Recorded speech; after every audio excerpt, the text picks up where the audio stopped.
Hey, everybody, and welcome to the HERstory Collaborative. My name is Jen Buck, and I'm your host here in the collab. I'm a professional speaker, executive strategist, an author of 5 books, and a nonprofit founder. My business is focused on advocating, activating, and amplifying high-performing women. And that's what the HERstory Collaborative is all about. Trailblazing women who are changing their little corner of the world. Now, today, my guest is Stephanie Minnick. She's originally from the Catskill Mountains in upstate New York and has called Asheville, North Carolina home for almost 20 years. And I'm so jealous because I love North Carolina. She works as an emotional wellness and embodiment coach, working with survivors of childhood adversity and sexual trauma. Using her education, coupled with the work in the spa industry, mental health field, working with children, development at a brain training center, and her spirituality, all gave her massive insight into the ways our healthcare and justice system are lacking, and just how many people are falling through the cracks. Stephanie believes that using spirit along with neuroplasticity can heal our grief from inner child wounds, sexual trauma, and spiritual loss. Oh my gosh, Stephanie, you are such a rock star. Welcome to the collaborative. My gosh. Thank you, Jen. I'm so excited to be here. Thank you for giving me this opportunity. You bet. I mean, your bio alone just absolutely sparks so much in me, because we don't get out of childhood unscathed, and depending on the level of that trauma and, the experiences, man, it's tough to be an adult. And I have sweaty palms, if that tells you anything right now, because I feel like your work is so important. So tell us a little bit about what you do. So I work with women that are currently struggling in their relationships, personal, professional life. And a lot of that stuff stems back to childhood wounds. I work with survivors of sexual trauma, and I help them understand how those acts have impacted their life, currently, and how it bleeds into all of the relationships, but both personal and professional again. And I help them to reconnect with their body. Something that's really important for people to understand about trauma is that we dissociate from our body. We make that break. And it's really important for us to be able to get back into our body to feel safe. So on my own personal journey, I was really frustrated with the lack of opportunities and just availability of resources outside of medication. It wasn't something, that I wanted to do. And I definitely was frustrated with the lack of resources available. So this has coming into this role has been very much about my own healing from my childhood wounds. I have a very long history of sexual trauma. And, when this was happening to me, it was not a conversation that was being had. And here we are in 2021. We know that, it is becoming more at the forefront of a lot of different conversations. And I think that it's important for other survivors to see women that have been through it, been able to recover, in a very healthy way, and have access to talk to people that have walked that path. So this has really been about me just creating something to help my former self, to provide something for women that need that. I love that. I remember a few years ago when the Me Too movement occurred. I was one of those women who just had so much trauma bubble up, and the memories were overwhelming. And I was so emotionally triggered by what was happening around me because it had been buried. The mind is a miraculous thing. And it doesn't always mean that healing occurs, but you're able to put that in a box and learn to function around it. And I realized that, the boxes don't stay closed.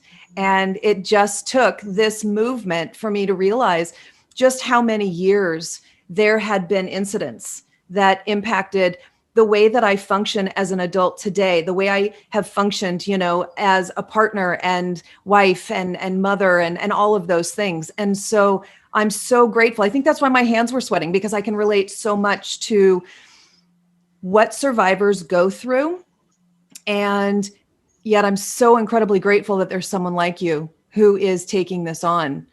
And I just think it's remarkable. Thank you. Thank you for sharing that too, because that was, I think, a very, very stressful time for so many survivors, because like you just said, there are so many women that have packed it neatly into a box, Yeah. stuffed it deep away, Yeah. and, don't want to think about it, don't want to talk about it, don't understand how much it impacts everything in Yes. your personal relationships and your professional relationships. Mm-hmm. And, it does impact your health. That's something that I really talk about with my clients, is that stuffing these things deep down into our system is going to impact those systems deep down. Your body will be heard, whether it is, through your skin or just different things, it does come out. And I do really appreciate you sharing that, because I know that it's not easy. And I think that every woman that, is able to say that out loud, I think that paves the way. Yeah. And, I think everybody, myself included, I had a really tough time during that whole season, because there's so many women that have not come out to even their partners or anybody in their family. So we're seeing all around us what people are saying about the Kavanaugh hearings, everything that was going on, and you're seeing people with a whole new perspective, seeing those deep-seated beliefs, seeing what side they're really on. And it's really important to remember that, for every person out there, somebody, whether you know it or their experience or not, somebody that has been through this. They just might not have told you yet. Yeah. So we gauge experiences like that, the Kavanaugh hearings, the Me Too movement, we gauge our safety on watching how people react to that. And a lot of times we don't find a safety net. Right. It's really frustrating. Yeah. I remember when I just felt all of my emotions bubbling up, and there was an irrational level of anger that I was feeling around the Kavanaugh hearing. But it was, and I say irrational because it was untethered for me. I couldn't seem to control my level of anger and my level of reaction. And I remember that it was a best friend of mine that said, you need to get this work done. You really, this is not you. You're not an angry person ever. This lack of control is so totally not you. And I remember finding through a referral, finding a woman who did EMDR therapy and doing the 7 months worth of talk therapy, because that's what it took for me to just be able to get this out and be able to then go through that healing process with someone was so freeing that I still to this day think about that final session of transformation with her.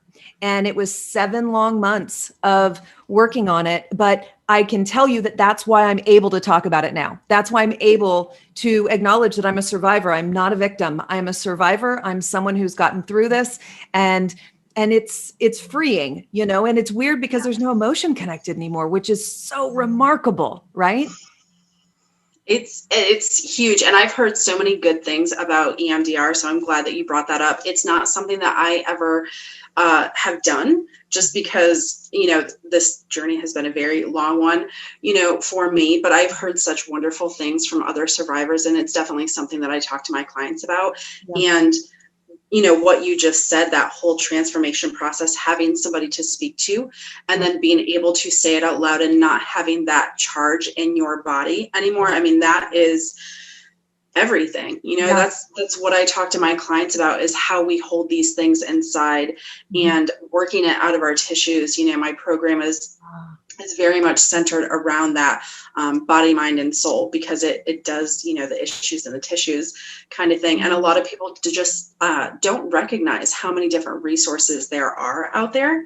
So thank you for sharing that. I am really glad to hear that you were able to get in that position and, work through that transformation, because it's difficult and not everybody is willing to do that, but it really does, it does keep you trapped. And I think that there is a level of liberation and empowerment, that comes when you are finally able to speak about these things that you just you can't even put it into words until you're there. And I've just in the past year started talking about my story. Like I told you, I think this is only the second or third podcast that I've done. And it is really freeing to be able to say those things out loud and also, give other women hope. I mean, 20 years ago, you would have never caught me speaking a word about the things that were going on, in my personal life or, what had happened to me as a kid. And I remember seeing other women that would come forward and speak up and think like, I could never do that, but you can. You can. You just have to work through other stuff first. Yep. You have to work through the body stuff, the spirit, the mind. Mm-hmm. You'll get there. Yeah. So. Yeah. It's a journey, but it's so worth it. And it's painful to go through, but you have to be able to shed that layer of protection, right? Yes. In order to come out on the other side. So what brought you to this work? I know that you didn't start your journey out as, in terms of your career and education, you didn't start out on this path, but this is where you found your calling. What brought you here? I feel like the universe pushed me here. I mean, honestly, it was, not something that I was working towards. I became a massage therapist just out of high school. Mm-hmm. And then I actually went back to college for forensic anthropology and criminal justice. Mm-hmm. And that was a really long road. Just trying to, get a job in the field. I kind of kept running into these issues where I didn't have the experience. Mm. And, after so many years at kind of jumping through hoops for these jobs that weren't in my field, weren't something I really wanted to do. I really just got tired and frustrated. And I ended up nannying. And I had to call in sick to work one day. And I got in trouble. I was 35 years old. And I was just like, this is insane. I don't want to get in trouble for taking care of myself. And I had another position. I loved it, but it began really impacting my health severely because of my past trauma, because of, the boundaries that I was not going to loosen up kind of stuff. And I just realized that, I have experience, I have education, I have a lot of real life experience. Right. And that's something that can't be, paid for through education. Yeah. And I finally just felt like I really had something to say. 20 years ago, I had no desire to have a business, but it really hit me that, last year, it was the fourth winter in a row that I had quit a job because of the boss. And I started,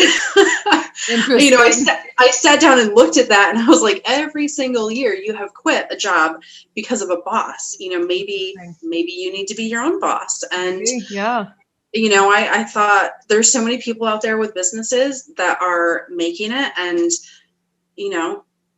so I decided to kind of throw myself into it. And I was going to start with doing mobile massage, but then COVID happened. And I opened my business March 16th last year. I was set to take clients. So then my clients called Friday and canceled. Oh no.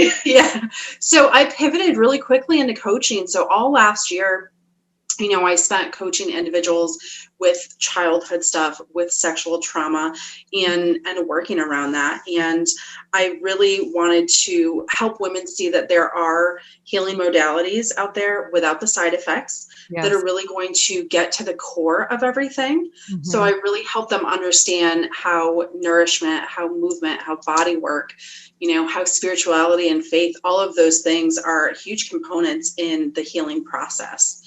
And I typically work with women that, some of them have been to therapy before and they're just kind of hitting a wall. Some of them are sick of the side effects of their meds. Yeah. And some of them are just really looking for a different perspective. And I'm able to give them that. I have a lot of education in science. I love science, but I'm also very spiritual too. And I think it's a really important perspective, especially when you're healing. And I can say, hands down that all of the things that I've done, spiritual work, energy work, has all been the most healing for me personally. It's so interesting you say that. I've got an accountability coach that I work with every week, and she is a former physician, and now she works as a coach. And I said to her one day, I sometimes I try to figure out, are you more black and white? Are you more creative? Because, the physician versus the coach. And she calls herself a healer. And she said, Jen, you'd be surprised at how much gray area there is in science. There are things we can't explain. There are things that we still don't know. And she said, so as a physician, you actually learn to be comfortable with the gray, and that's who I am. It's all the above. And so I love what you said earlier about issue and tissue. I love what, I love that you bring in that science side, but you also realize how important it is to have the different modalities to heal the spirit, because it's all intertwined. I mean, it's the mind-body connection, and we don't outrun it. There's just no getting away from it. There isn't. And that's something that, I personally encountered as well. I've been on a healing path for years now. I exercise, I eat healthy. I love all of these things, but these things are happening, under my skin. I'm getting some lab work done and seeing things. And I just started investigating it, and I don't know if you know anything about adverse childhood experiences, but, there is a list, and the more of these experiences you've had in childhood, the higher your risk for diabetes, high blood pressure. Wow. Yeah, absolutely. Mental health issues, depression, stroke. I mean, so many of these things correlate with stress in childhood. Wow. And if I can get that information to women in their early 20s, so they don't spend their 20s and 30s numbing. Yes. That can help them so much, because I did spend a lot of my 20s and early 30s doing numbing, doing a lot of numbing to deal with my sexual trauma, to deal with the childhood stuff. Yeah. So getting that information out there that you can do something about this, your diet and exercise is a huge component of, the healing journey. Yeah. I think people need to be aware of that. Is that something that people can get from you?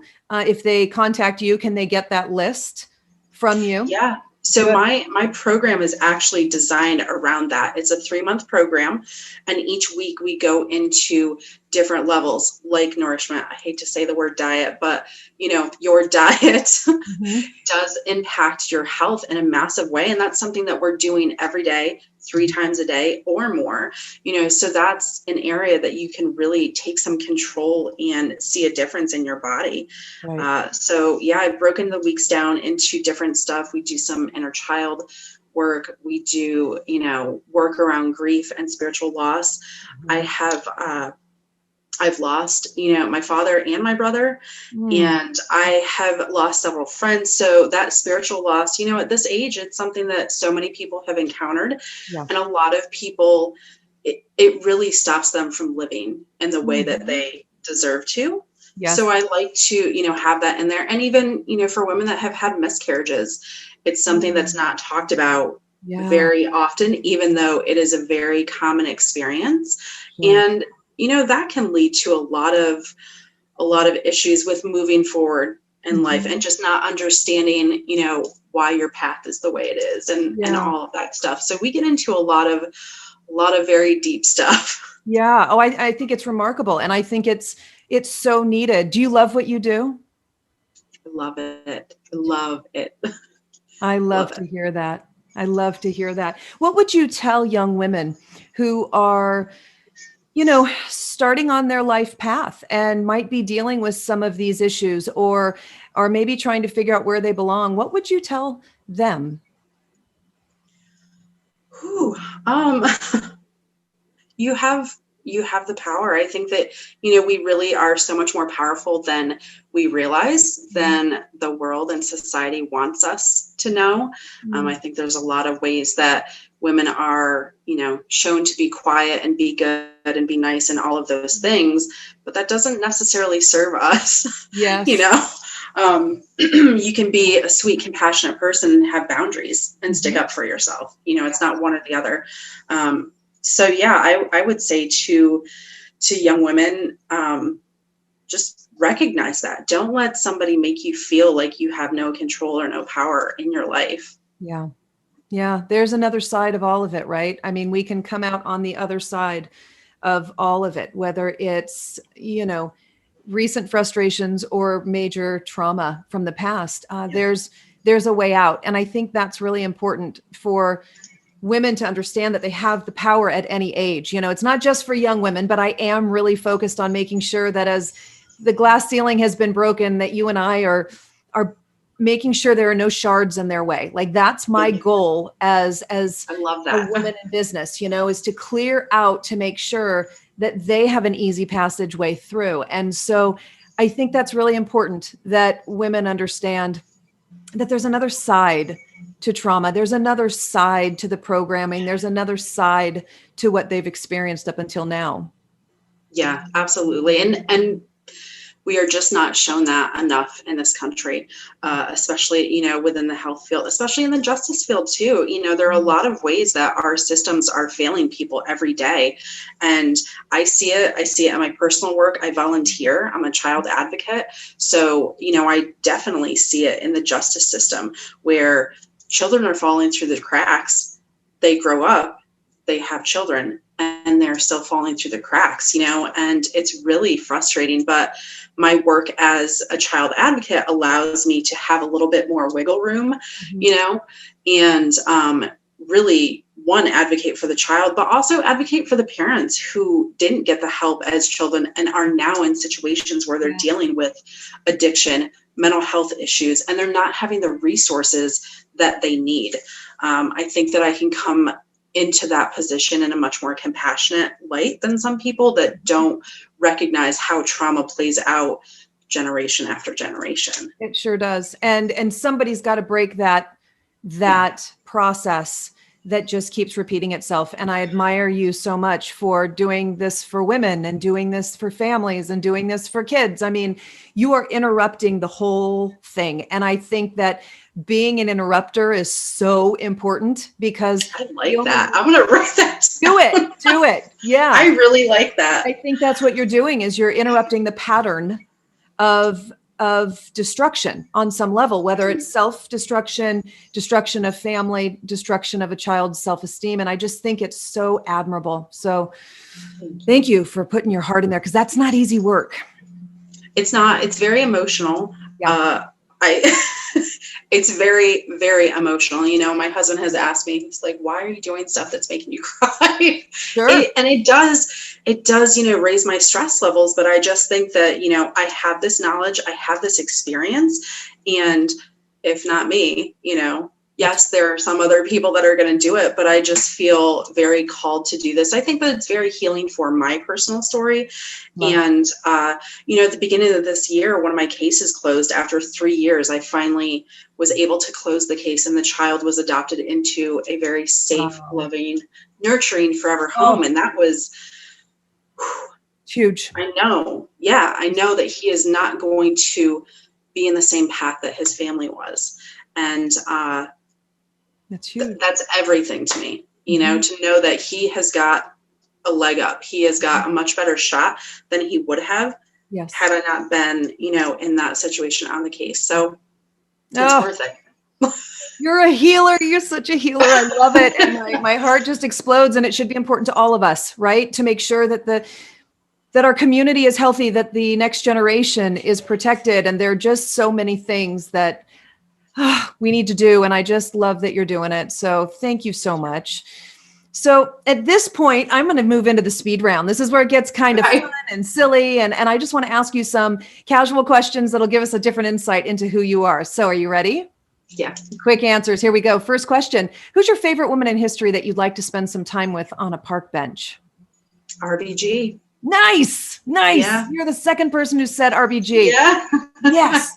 Are you a sweet person or a savory person? Chocolate or chips? Chips, for sure. Chips all the way. Me too. Good. First purchase or spend when you win a huge lottery? A travel ticket. I want to get on a plane somewhere overseas. Nice. Best advice that you've ever been given in your life? Follow your bliss. I so agree with that.